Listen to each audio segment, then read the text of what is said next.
And a lot of them, I would say, out of if I talk to 5 kids, three of the five will tell me someone says something inappropriate to them. It happens just that much.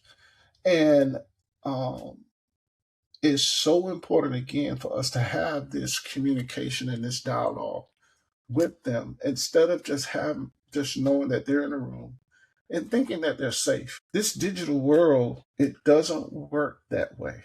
And I understand that a lot of parents work 2, 3 jobs or whatever, they're not home. They're trying to make ends meet. Please find some time to check the devices, to talk with them, to find out what they're doing and who they're talking with, or if there's someone new. Just pay attention to the people. Just pay attention when they're playing these games.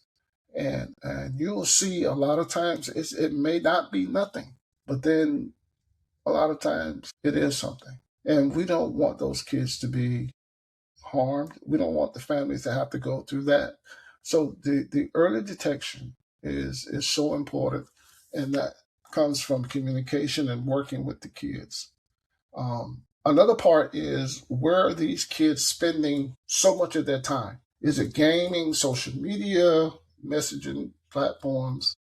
Those are the types of things that you need to ask them about. So a lot of these people with these private servers, they're not in the United States, and they can cause a lot of harm uh, by not even being here. It may not be a sexual thing. It just may be where they can exploit them. They can get them to do things like I said about the credit card, taking money out of account. You start missing things. They may be teaching them or having them go out and do bad things to hurt other people. Some of these kids that are down or low self-esteem, that are going through something, a lot of these predators, they will groom them. They will manipulate them. And what I mean by that is, if they see that vulnerability in that child like that, they will exploit that. They will tell that kid, well, your parents, they don't understand you. Now that trust thing is coming in. Now trafficking can happen. So it's so important that the communication is always, that line of communication is available and is open. And if you see something, say something. Screenshot a lot of the chats when you have the time. If you see something going wrong, I don't think you have to monitor or surveillance the phones daily. And as parents, you know your kid. You know if something is wrong when you start talking with them. That's going to be the human judgment part.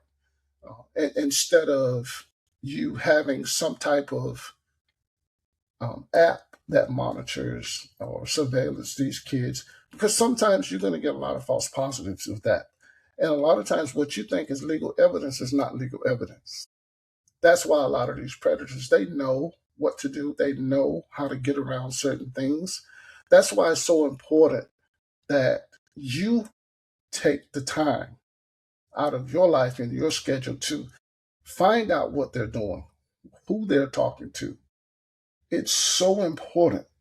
And just in that communication, you start gaining trust, and that kid will feel like, I can talk to my parents. So, and they'll make these kids feel embarrassed by some of the things that they've said or they shared, that they discussed. And once you have them in that manipulation, they become silent. And the key is early awareness, and parent involvement is so critical. These games, social media, all of this, that stuff is not going away. But I think it's so important, and I keep saying this, but it's important for parents to stay engaged. Already it makes a huge difference. So please continue to do that.